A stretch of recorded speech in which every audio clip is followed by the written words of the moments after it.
This is my driver's license right here. It's blurred right now, but in a moment, I'm gonna show you the real thing to demonstrate how serious identity theft is, guys. I'm gonna show it to you, but you gotta swear you're not gonna use this information against me. Swear it. 3, 2, 1. Joke's on you. I would never show you my driver's license. Why?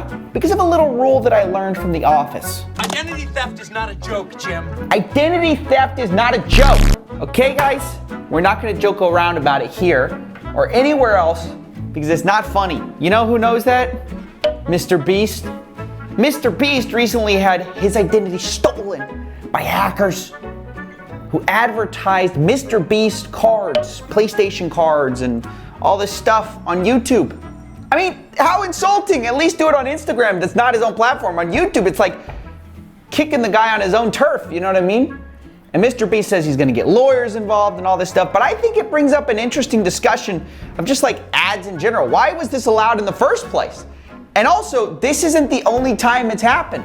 So let's talk about it a little bit, right?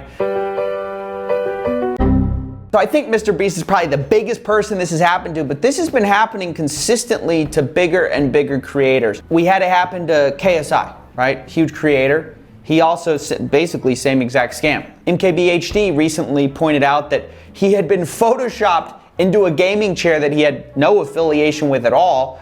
And like this gaming chair company just photoshopped his body into their chair and basically were running ads on it for years. I mean, literally for years. And I know some of you might be saying, oh, that's not identity theft, they didn't get his social security number, whatever. It is identity theft when somebody's taking your likeness and then pretending, making it seem like you're affiliated with a product. And the question is like, what can you do? I mean, a lot of these people talk about, you know, they report the ads, but it doesn't do any good because just another account is set up. Even in the Mr. Beast case, it wasn't just one account that was running these ads, it was like 3 accounts that were running the ads already. And I'm sure once those are shut down, 3 more will just pop up. So the question is, what do you really do? Well, I think a really good response was actually done by Shelby Church. If you guys don't already know who she is, great quality YouTube channel, has questionable taste in Amazon sellers, not gonna lie, but overall a really good channel. And her face has been used many times by scammers. I've seen this ad probably a million times myself. And she finally got fed up with reporting these ads and seeing them come right back up. I reported it got taken down, and I thought all was well. A couple days later though, another ad popped up, this time from a different person. So she decided to follow one down the rabbit hole, and she found out that they're basically some survey apps and you know, apps where you make money by selling personal information about yourself. And her conclusion is pretty on the money. You'll probably just end up getting a bunch of spam calls and emails, but even that to me is not worth $5. Like, I will pay $100 to not get any more spam calls and emails. Exactly. Especially when you consider that these companies will steal your information without your consent. Imagine what they'll do with your information that you give them with your consent. They're using famous YouTubers' identities to get people to click on them. But the question is, what is to be done about it? I mean, honestly, I don't think getting lawyers involved will do much good. First of all, who knows if the people are even located in the United States? Who knows if this is one company or several companies? I mean, I think it would just be a logistical nightmare. The bigger question is, why isn't YouTube doing anything more? And people have repeatedly asked them to do something more. Because I don't know if you guys know this, but this is very similar to the Bitcoin scam. I mean, that's another example of identity theft. They'll have some video of like Steve Jobs or, you know, Bill Gates up there, and they'll say, give me 1 Bitcoin, I'll give you 2 Bitcoin. And they're relying on the reputation of the person in the video. Now, people have been begging YouTube to get this under control for months now, and they just seem to not be able to do it. Even on my channel, it was recently advertised, which, you know, I'm used to scams getting run on my channel, but come on, YouTube. I mean, a Bitcoin scam, really? I thought we were above that. I thought we were past that. So they can't even get that under control, and I think it's just because they refuse to hire enough human reviewers. YouTube tends to have an algorithm-first approach to everything. They want to solve everything with computer algorithms.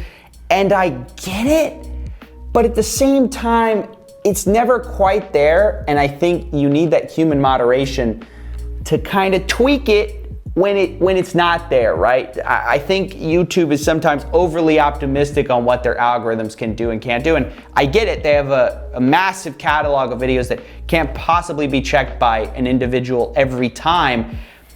But when you're running ads, these ads should be checked. I mean, when you have a YouTuber reporting multiple ads stealing their identity, that shouldn't be happening, right? One time should be enough. Like one time, shame on me, or whatever the saying is. 2 times shame on you, I don't know. Shame on you, shame on me. That saying probably doesn't even apply here. I apologize for even bringing that into this conversation. But the point is, YouTube has to do something, and thankfully someone is actually pushing for that. So this is a cool part of the conversation, which is that Steve Wozniak, like the co-founder of Apple, is actually really putting some pressure on YouTube with the new lawsuit that came out like last month. We covered it a little bit, but basically the details are that he's fed up with his identity being stolen by these Bitcoin scams. He's trying to get YouTube to basically be held accountable for it. Now, one of the things I really love about how he's handling the case is he was asked, why didn't you just use your connections as Steve Wozniak? You can get in touch with the guys at YouTube. Come on. And his answer here really blew me away. Did you ever reach out to the CEO of YouTube, Susan Wojcicki? No, I don't go around and use my privilege because of my name. We did it as a normal person. Online, there are ways to fill out forms and data. And I don't like to try to pull strings and go around things the way normal average people can't. This is a guy who wants to be treated as a member of the masses, and he wants to see what it's like, what the rest of us are experiencing on YouTube day to day. I don't have a YouTube rep. Steve Wozniak doesn't want a YouTube rep. And I love that he's fighting for the little guy here. And honestly, that's what you need. You need a big guy with capital to bring a lawsuit against a big company, and he's actually doing it. So this might be the one thing that forces YouTube's hand on this, to actually proactively intervene on these identity theft cases. But apart from that, apart from Wozniak saving the day, I really can't see it getting much better. And I think people like Mr. B should just save their money and tell their fans not to click on these ads, because I don't think there's anything you can do. What are you gonna do? Sue them? 10 more are just gonna pop up.